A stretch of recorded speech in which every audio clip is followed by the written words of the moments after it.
Well, good morning, good day, and good afternoon, or good night, no matter where you are when you're listening to this. But we greet you from iAwake, meditate on this land. And this is episode number 7. Doug has informed me. Good morning, Doug. Good morning, everybody. How are you doing today? Yeah. So normally, in our experience, we've done a number of podcasts. I don't know. We've probably done 60 or 70 or 80 things together. And I'm pretty much spontaneous in what we talk about. I just have the idea will come up, an hour or so before we go on the air, and then we'll just hash it out, which I think is a pretty cool thing, because one of the things that's emerging in, I think Ken Wilber called it the intellectual dark web, is that people are really working on issues, with integrity, instead of just being talking heads shouting out their talking points du jour of their particular political party or something. It's just insane that people are actually working on things as they we're birthing this, as we're struggling and with these ideas and looking at them, and these things that are so important. So anyway, however, we have been discussing doing a podcast with Dr. Roger Walsh. Some of you may or may not know, but he's written many books, some bestsellers. He's hails from Australia, but been in the United States many, many years. He's an MD, a PhD psychologist, and a few other degrees, and just a very cool, wise man, a really good man. And I met him in Hungary last year at the European Integral Conference. And I'd known him before because I'd been to other conferences, and every time Roger talks, Dupuy listens. Just great, Every time Roger talks, we all listen. Yeah. So I was talking to him, and he's been a university professor at UC Irvine, the med school there, for like 41 years. And he's just leaving that, and he's not retiring by any means. But one of the things we're working on is doing a podcast. So he said, he asked me how we did these things. I said, I don't know. We just show up and hope the spirit flows, right? And he's like, well, maybe we should do a little preparation. So I said, yeah, Roger, that's a really good idea. And I think if we meet kind of halfway between, my freestyle jazz flowing podcast thing and Roger's preparation for lecturing, we'll really come up with something well. All that to say, we're not there yet. So I started, I got up this morning and started going through my practice routine. And it came to me when I was on the treadmill listening to one of your tracks, a Gamma track. So let me say this about that, and then we can start looking at this. As for Roger's leaning, he said, John, you should get this book, The Listening Society by Hansi Freinacht. And I think that's a nom de plume. But anyway, that's the author's alleged name here. The Listening Society. And it says, The Meta-Modern Guide to Politics, Book 1. And so this guy's very integral, if you guys know what integral is. But he's not using integral, and he's not talking about Wilber, which I think is fine, because just to kind of separate and speak in a different language. And, I was thinking about it. He's a really good integral thinker. And of course, Ken is the guy that started the whole ball rolling in a big way. But it's like, I'm a player of lead blues guitar and acoustic too. But anyway, in the end, it's like, just because, I love Eric Clapton. I love everything he's done. All his eras, I watch and listen to it, study his techniques, his method, what he does, the whole deal. And I do pretty good Eric Clapton-ish leads now, but I put that together with Stevie Ray Vaughan and Jimi Hendrix and B.B. King and Buddy Guy and Albert King and all these people. Oh, and Joe Bonamassa, John Mayer, all these guitar masters, and you start to come up with something. So I'm saying that probably Hansi is another kind of integral master. And bringing this thing forward. And this is the one thing, the sentence that just like really stuck out. And I want to read it as framing what we're talking about. And he says this: the King's Road to a Good Future Society is personal development and psychological growth. Okay. So the King's Road to the good future society is personal development and psychological growth. That's it. It's just that is going to be what we need to remake the world, is to remake ourselves.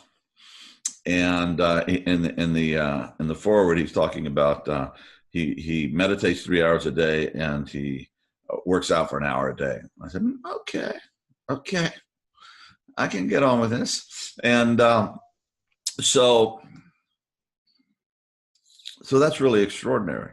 So that, I mean, extraordinary because that's what I've been saying for years. Well, yes, I have been, but it's nice to see that other thinkers kind of outside of my, thing are coming to the same conclusion, that the only thing that's going to change us or change the world in a way that's okay for the future generations and to honor our past generations and current generations and all the life forms on this beautiful, beautiful, beautiful, wonderful, complex, amazing planet that is our home, is if we evolve to be worthy of all we're given. And now we're this is what we're here. We're finding out how to do that. And of course, as you know, Doug and I work together with iAwake Technologies, which is brain entrainment tools that are exactly for that. That is the meta purpose of brain entrainment. You can go for specific, you can be depression, or you want mental clarity, or focus, creativity, spiritual practice, whatever you're there for. But all of that is yes, yes, yes, yes. All of that is part of it. Shadow work is so that we evolve in a holistic, in other words, all the necessary parts, not just one particular skill set that can, if it's not met by other skill sets, can get really out of balance and cause all kinds of harm and pathology. Look at the fate of so many gurus in their communities, right? But in a holistic way. So enough of us get there, essential parts of us get up to the level that we can start functioning at a much higher level than has been humanly possible before. And, so much of it's really interesting. So much of current fiction has been focused on superheroes. And I was thinking of zombies too, so there's like, there's two things that are, the apocalypse and everybody becomes zombies and a few people fight them off. Well, the zombie would be a metaphor for just dead humanity. Those of us have not awoken yet, and we just get lost in the dream, lost in the what's the word I'm looking for? Anyway, it'll come to me. We get lost in that dance, and we're just going through life thinking that we're doing just fine because we're doing what they told us to do in high school, and we never make it. And then you have the superheroes that get to these incredible powers, and what do? They save the planet, they save the universe, depending what movie you're watching, which is what we're here to do, is develop our superpowers to levels that are way beyond that we thought was possible, and get it out there and make a difference and take on the challenges and the monsters of our ignorance, the monsters of our slothfulness, the monsters of our greed, the monsters of our forgetfulness of who and what we really are and what this is all about. So that's my opening statement. That all comes from this place of internally cultivating one's character. And the Stoic philosophers were saying this thousands of years ago too, in addition to, the things that we're bringing together in integral thinking, and like you're reading now in, what's it called? The Listeners? The Listening Society. The Listening Society. In addition to bringing together all these different perspectives now that are agreeing with what we have been saying and practicing ourselves for so long. This idea is something that the pendulum has swung so far to the other side that we need a return to the cultivation of our character and our internal values, and to live through those things, we make a difference in the world. we have progressed so much in our development of technology and made it easier and easier to get lost in the matrix, as it were, of distraction and cultivating these characters online or online presences and trying to gain popularity and do all this crap that doesn't really matter, because what matters is what we put out there, what we give back. And it's fascinating to me that these superheroes don't gain their powers and say, I'm going to use my super strength to, become the wealthiest man in the world, or whatever the case may be. It is about giving back. It is about gaining the abilities to serve something higher, because as we develop ourselves and improve our own abilities, our own understanding, as we gain perspective on the world, we get a better sense of what's really important, what will really bring happiness, what we're really going to do with our time here to make the most of this beautiful gift of human experience, with all its joy and all its suffering and all its lessons and all the potential that we have, to really put forth and give something back, which requires from us, as we see in the superheroes, a lot of sacrifice at times, sacrifice of our own comfort, sacrifice of our time, sacrifice of giving up on things that are easy and bring fulfillment and instant gratification for the things that take work to cultivate. Now, John, when you're playing the blues guitar, you really have a lot of fun doing that. It's certainly a gratification, but it was not instantaneous to get there. I mean, it's years and years of dedicated practice. I started playing guitar when I was 12 years old, Then 10 years ago or so, I shifted to electric lead blues, but I definitely had a foundation for many, many, many years, being a very, adequate rhythm guitar player and singer. I could do, a few little acoustic things, but not much. I was a rhythm player. And then I said, no, lead. So I've always really wanted to do. And so one of the things also, because I think Hansi, I love that. Hansi says, that we have, I think he gets into the work that has to be done, practice, or we say integral practice, where you work on as an ongoing lifetime commitment, the four essential things that have to be at a high enough level for this all to come together, and for your unique gifts from that. I won't use the word matrix, but I will, but in a positive sense, begin to evolve your gifts. And then, of course, you have to practice whatever those are, but you have to have that foundation so you can, so you don't drink yourself to death when you're 27. All of these guys, like Hendrix and so many of the greats, this rock stars, they get to 27, Jim Morrison, and they kill themselves. Janis Joplin, Kurt Cobain. On and on and on. So sad. I sought the law, and the law won. The guy that did that, he was the first that led that tragic number game. But anyway, so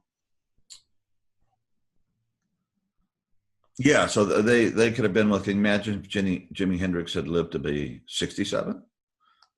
Sweet, right? God, think of the music he could have brought, and he did. But so I have learned through that, and I'm a pretty good guitar player now.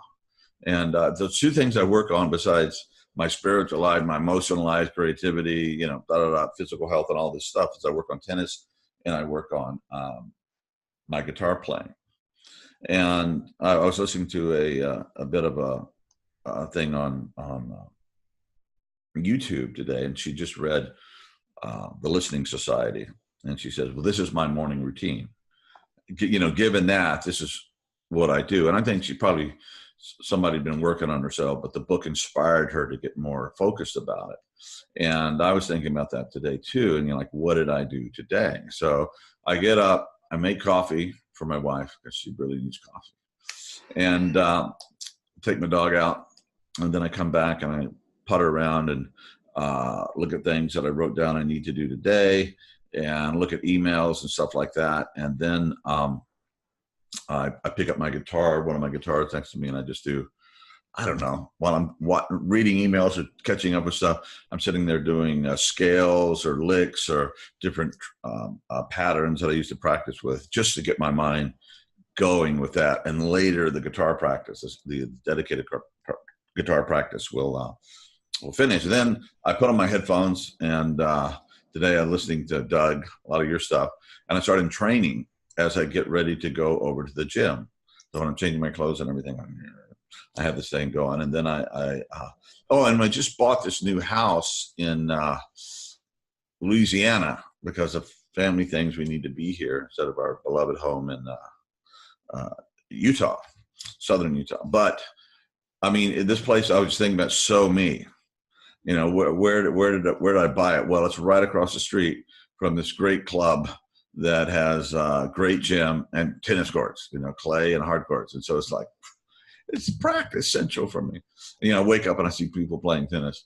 And so that's really been good. So anyway, I go over, then I spend right now I'm working on a little over a half hour plus maybe 35 minutes of cardio in the morning. And it's been going from, you know, I start off the first 5 minutes, and I'm 62 years old, and I had a massive heart attack a little over a year ago. So anyway, I've been working up to this, although I exercised for many, many years prior to that. And so I'll spend the first 5 minutes kind of just going, and I get up to about 4 miles an hour, which is a really brisk walk, you know, really cranking out at 4 miles. And then it depends. Sometimes I'll be listening to books during this half hour, important books. They can't be just fiction, mind candy books or something. They have to be something that's educational, edifying. And then once I kick into over 4 miles an hour, I kick into it in the military. We used to call the airborne shuffle, where you stop walking and it comes into a jog. And so that rate's been going up and going up. So, you know, I'm in 30 minutes, I'm doing about 2.5 miles, you know, and that's gone up from, you know, not reaching 2 miles in 30 minutes. So I've been progressively going, and I really don't like doing cardio, and I really don't like treadmills, but I said, okay, I'm going to make this interesting. I'm going to, you know, do the mental stuff too. And by the way, I'm disliking cardio, the treadmill less, because I'm getting better at it and I get into these flow states. I know how much better I'm going to feel. So then after I finish that, I'm all nice and sweaty, and I go to the gym with all these great machines and strength training, and I do 1 or 2 body parts a day. So like today I did legs and some core stuff. All right. So boom, then I have a podcast to do. So I go back home, take a shower, then meditate for another half hour. Okay. Mm-hmm. Oh, and the other thing in this house is I have this library. I call it the library, but its really purpose is to have a really nice, spacious room where you can read, meditate, or have, you know, good conversations. So that's a dedicated space to practice interior and relational stuff. And so then I'm ready, you know, hop in the shower, boom, I'm ready to go. So I'm feeling compelled right now to start to meditate more. I want to start putting in 2 hours a day, because when I put in 2 hours a day, look out, mama, it really gets more is more. Okay. And especially because we have these iAwake tools, you know, I mean, you can split that up. You could do an hour in the morning, an hour in the evening, or just if you do 2 hour right there with your stuff, Doug, 2 hours is really a lot. Because Doug is creating. I mean, God bless the people at iAwake are creating these different tracks. They're just getting better and better. You know, I thought we had the golden age at the beginning because of stuff that was so good, but it's just gotten better. It's amazing. So after that first hour, I finally get through all my mental chatter and everything, and then it's just like, okay, you've been in the shallow side of the pool, and you go off into the deep, where it gets transpersonal, it gets spiritual, and often there's releasing of stuff and or inspiration, new guidance. I mean, in that mysterious thing, and I try to not judge it at that point. When I get into that deep thing, it's like, so it's guidance, whatever you want it to be. If you just want me to sit here still, or you want something to emerge from it, or you want me to release or confront something, hey, whatever, and you know, send your wisdom and guidance and your angels to help me. And by the way, I have no problem speaking to the great mystery in second person. So it took me some years to get there. I've probably always kind of been there, but we weren't talking for a while because I was pissed. So, but anyway, so yeah, and of course, and integral in meditation, we say you can take first person, second, and third person perspectives. First person is just the kind of I am that I am. There is only one thing, that unitive experience that with all things, and it's mysteriously present and conscious and beautiful and good, and mysteriously awesome. And those words don't describe it, but I give it a shot. And second person is when you're talking to great mystery as something other than yourself, Lord or Allah or whoever, or great mystery or whatever you want to call it, Wakan Tanka, as the Lakotas say. And the third person is just thinking about the whole process, stepping outside. Oh, this is me meditating and trying to achieve whatever it is. We're here for this purpose of transformation, evolution, and healing, and to make myself an instrument of wisdom and peace and goodness in the world. And, this great mysteries here, and I'm actually part of it. Anyway, so it's thinking about it from the outside perspective. And all of those things will emerge in thought all the time, and certainly in practice. So yeah, and I'm in the process. I want to organize myself a little better with my practice time now, and it's a thing that's you're constantly tweaking, whether it's practicing tennis or practicing the guitar, and yeah. Anyway, so and it's really nice to have those two things that I work on, like tennis and the guitar, because with guitar I'm pretty confident. I'm not as good as Joe Bonamassa, but I'm pretty damn good. And I could get on stage with him and we could trade licks and have a pretty good time. And I don't think I'd make a fool of myself. That's how confident I am about my guitar playing. Now, could I get on a tennis court and compete with Rafael Nadal or Roger Federer?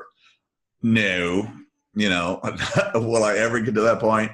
No. So while the guitar is something I've been doing, I've been doing since I was a child. My skill level there, when I started practicing lead, I think kicked in quite rapidly. First of all, because I'm training all the time. I think that makes our brain a little more open to transformation and practice. And I understood the dynamics of practice, how you practice and pushing yourself beyond your comfort zone and all of that stuff. So something it's the tennis, the eternal quest. I'll never be one of the greatest tennis players in the world, but I'm damn sure trying to be one of the greatest blues lead guitarists in the world.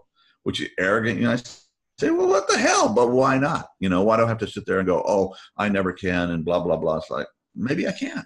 Who knows? If I set that as a goal and I try really hard and I work at it, maybe, who knows what could be channeled through me if I get myself in the right, in the right shape and do the work. Yeah, it's always interesting to see what emerges when you cultivate the practice and allow the space for it to emerge, whether it's in your meditation or your guitar playing. It takes meditating through that first hour to get to the space where things really open up. It takes years of practice on the guitar to get to the space where things really open up for you and you see what can emerge from it. There's a lot of value, John, in putting some thought into your morning routine and deliberately choosing the things that are going to empower you to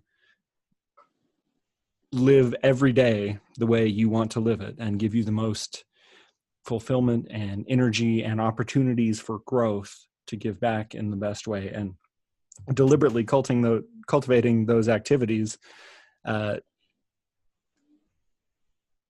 gets your priorities in order, and there's value in the routine too, because then you don't have to make those decisions every time. You build the habits surrounding it. Personally, I wake up each morning and spend my first 15 minutes or so reading, which is followed immediately by a journaling session. I usually begin my journaling each morning with listing some gratitudes, And then I go into sort of a free form. This is what's on my mind right now. These are some things that I'm thinking about or struggling with, some things that I did well, some goals that I have for today. And I'll usually choose 3 of them, most important things that I would like to do or work on or accomplish. And then when I'm finished with the journaling, I go into meditation and then exercise. I make it a point not to check my emails or check anything reactive before I have completed that practice. Because as soon as I do that, as soon as I open myself up to those other outside world influences, other people's demands, and other people's schedules. Before. What's that now? But you don't read Trump's tweets from the night right before. Yeah, I don't let any of that in and start thinking about what is going on in the rest of the world until I have done the things to get myself right first and taken care of myself first, so that I can then go about the rest of my day in the way that I choose, that empowers me to live the best life I can for myself and for others, for the people in my family, for my community, for people listening to this podcast, for creating tools that deliver the most to other people. I can do all those things better if I take care of myself. And if I start thinking about, tweets or emails or whatever it is, then I am distracted and off center. I don't have clarity of purpose, the clarity of mission, the determination to move forward in the best way possible. And so by lining these things up, it becomes one after the other. And I don't have to consciously make the decision to do that anymore, because that's just the routine. That's just the pattern that I have fallen into. And granted, some days it's harder than others. There may be nights when I don't sleep well, for example, and motivating myself to go lift heavy weights or, whatever it may be, does not seem like a lot of fun. I really have to fight to do it, but there's a reward in showing up and getting through that moment of discomfort into and pushing yourself beyond your whatever stuff, like embracing the suck, is my one of my heroes, David Goggins, say, just the grind. Embrace the suck. Embrace the suck, man. It sucks. Oh well. What you do? You want to fail and be a wimp today and just not do it and whine? No. Okay. You get up there and do it. The journaling stuff is really good. And this woman that I listened to today, by the way, I've started reading a lot now. I'm back into reading mode because I've got a book to write, and we're going to be doing this new podcast with Roger. It looks like, and if you're with a world-class, mind and intellect like Roger, just honor him by showing up prepared, But she said, writing down what is really important that you have to get done at night the next day, the day before. So when you wake up in the morning, you like your bed, even before you go do whatever, go to the bathroom, just look at, okay, this is what's going on, help you to get focused. And Doug, you and I are at different life stages. My kids are out, they're grown, have kids of their own. My son does. And you have a young daughter and, other, different stuff, but oh, well, you know what I mean? Just freaking, oh, well, I mean, how important is this practice stuff that we're talking about, the psychological growth that Hansi was talking about, and what I've been, the most important thing is to transform humanity, and you have to start with yourself, and if you have kids and everything, I mean, just get up early, and I just realized I don't have to get up as early anymore, because my work day and podcasting and talking with people and blah blah blah blah, it starts around 10, so I can get up at 7 and I have 3 hours to get my act together. It may seem a lot, but I need it. And and also because I had this heart attack, sleep is one of the best things for me. So I'm sleeping 7, 8, sometimes 9 hours at night. I really like it. And I don't know, we've been producing all these sleeping tracks at iAwake, and maybe that's helping me, but I get these great night's sleep anymore. A lot of dreaming, but I need to start writing down dreams too. You see, there's always always stuff that emerges, right? And in practice, and we keep tweaking it like, this is the one. Well, no, I know the basics that have to be covered, but it's been, the focus of my life for a long time now is how to tweak that and provide tools and inspiration and understanding to help other people get going. And another book I'm reading is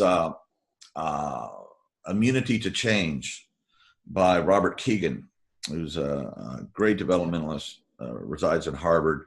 And there, let me see if I can find the book to mention the other author's name, just to be fair. Oops. Yeah, Robert Keegan and Lisa Lasko-Leahy.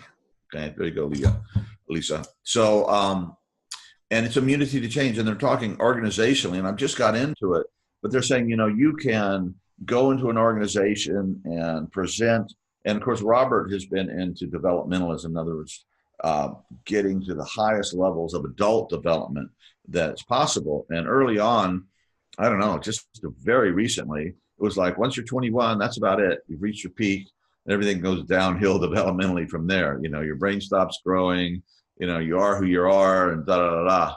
And of course, we found out that is not true. And so that's not true. Yeah, that's way not true. So Robert Keegan and them, they're working with the organizations, but trying to get organizations and individuals to not just go, oh, that's a great idea, and get really moved by these outstanding learnings that are coming out, the integral and developmental and all this stuff. And then they come back and nothing's changed.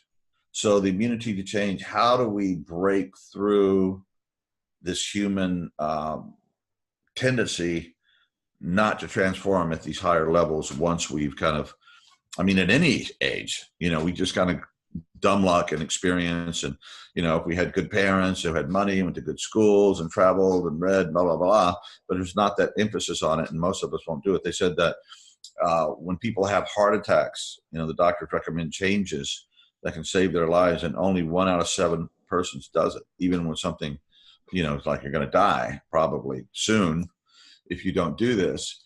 And, but how do you get with it's less mortal in organizations. How do we get this change to happen? And I'm not to that part of the book yet. So I'm just thinking about it, but what a great question. And Doug, you and I have worked in the field of recovery. Yeah, we did the podcast, Journey of Integral Recovery.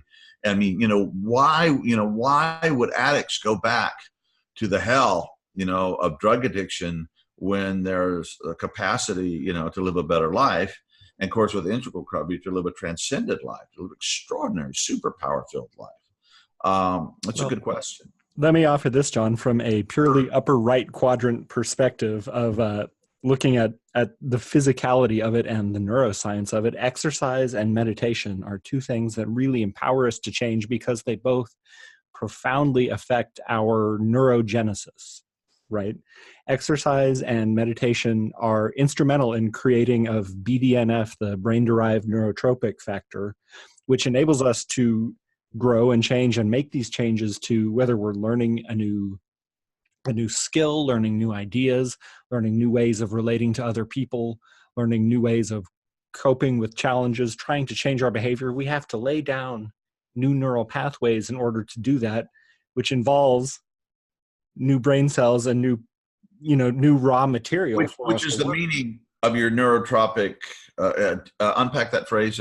Just explain. BDNF is brain-derived nootropic factor, which is the chemical that allows for neurogenesis, that is the creation of new brain cells and growth of new axons and connections within the brain. The studies and the research have proven that exercise, particularly cardiovascular exercise, but really any kind of exercise, physical movement, is one of the strongest generators of BDNF and thus the creation of new neurons that allow us to form these new paths, learn these new skills, learn new ideas, adopt other new behaviors in other areas of our lives. So if we want to continue to change throughout the course of our life, no matter what stage we're at within our organizations, within our personal relationships, within our ways of going about things ourselves, to adopt a new perspective, we need all the help we can get. And the meditation practice and the exercise are two of the best ways to create an environment internally, physically, for us to do that and empower those transformations. Yeah. And I was thinking about a lot of guitar greats, and guitar heroes, and almost all of them, I'd say without exception, that I know that they're, what they did is they had times of intense practice, which meant probably they were pretty nerdy introverts. You know what I mean? Because when you're a teenager or when you're young, you want to be out playing, being with your buddies and everything. Joe Bonamassa completely. His dad had a business where he sold guitars, I think vintage guitars.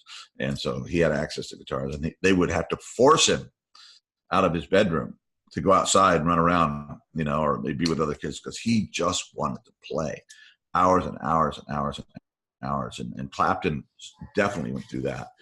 He just, when he was a teenager, practicing. And later he lived in upstairs in John Mayall's house for a year when he was with the Blues Breakers, and he had all these old blues records, and he would just stay up there and listen and play. But I think perhaps after, and Jimmy was always practicing, at least that's what people said about him. And so he didn't live long enough to know what it looked like later. But I'm wondering if some of these people don't get to a certain point where they've achieved this extraordinary world-changing, like Eddie Van Halen or something, or Stevie Ray Vaughan or something, and they kind of stop practicing because they play a lot, they're already world-renowned, but do they keep putting the time in to keep improving their skills? And I don't think everyone does that. I was talking to David Darling, who's one of the best cellist in the world, and I was there at a concert, and I was invited to this little pre-concert, I don't know, wine and hors d'oeuvres and stuff like that, and we were sitting around the hors d'oeuvre thing, and this guy came up, a little small, well put together guy, and we started talking. It turned out he was David Darling. I said, "Yeah, man, I'm a musician, I play." And I said, "Look, you're a fantastic musician. Do you still practice?" And he got this look of almost holy awe or terror on his face. He goes, "Oh, yes, I have to. He knows that to keep that edge and to do the things that he's doing, he has to stick with the practice. And that's what we have to do. And I hope I'll get more insights into the Immunity to Change book we're working on, and from our own why I've stuck with it so much. Maybe there's the great gaping hole of personal insecurity that I'm not enough or I'm not good enough, and that I'm going to have to work extra hard. And that was true when I was in school, in sports and stuff like that. I didn't feel I was the greatest athlete in the world, and I had friends who were really good athletes.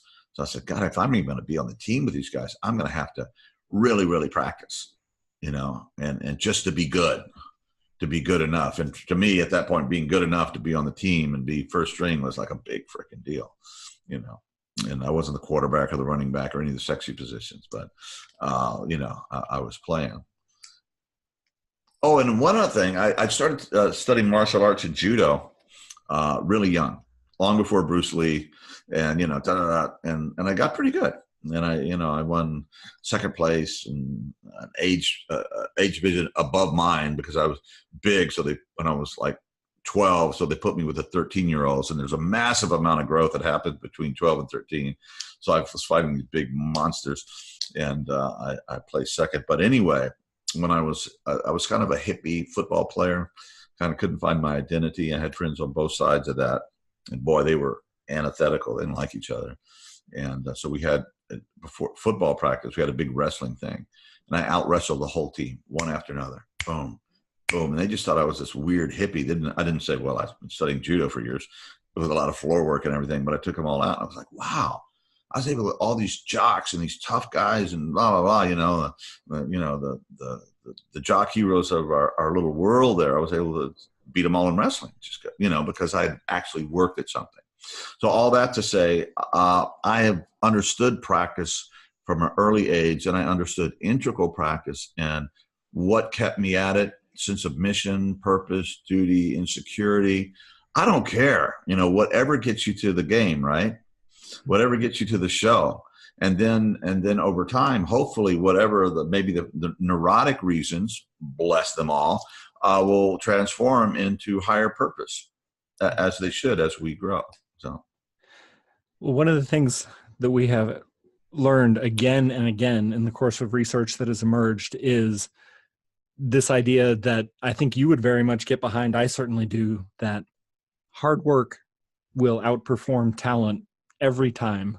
And one of the advantages, as it were, of coming to something from a lack of natural advantage is this, idea that I have to work harder than everybody else in order to be good enough. When you're starting from a place of I'm not at all talented in X, then you have that extra drive to push yourself to work harder. And when we're doing that in the areas of our personal growth, man, I'm emotionally really messed up right now. I have to meditate more. I have to do more to get myself back to baseline. Whether or not that's actually true, if you have that belief, you're going to put in the work that takes you above and beyond and to, different levels of growth because you're willing to do it. You're motivated to do it. You are feeling like it is in the feeling that it is necessary. You will push yourself further than you otherwise may have done if you think that you already have it. And so those are the people who grow and blossom and bloom and apply to personal development and internal transformation, which leads to external transformation and the discovery of purpose and a meaningful life worth living. That's the work, and that is the inspiration for the work that will really get you there. And so to anyone who feels broken and to anyone feels not enough, there is power in channeling that into growth and evolution and transformation, not only for ourselves and our own happiness, but for all of us together as a community and as a world to grow and thrive. Yeah, absolutely. So whatever gets you to the game, just start. Now, it's really interesting if anybody's listening to this or you are listening to this and you've already kind of achieved that kind of integral practice idea in your life. I'd love to hear from you what got you in the game. What was your motivation? And there might be kind of the apparent reason, the obvious ones, and then there may be some unconscious or lower, wounds that we're working on, working it out. But so I'd love, it's a really interesting conversation. I'd love to hear from more people about how they stick with it. And hopefully when I finish, as I get into Robert Keegan's book, we'll have more wisdom there about how this immunity to change, how do we become unstuck? Even though we know there's a better way, we know that what needs to be done, how do we become unstuck and actually get it done? How do we all become David Goggins of our own personal practice world, where we just say, whatever.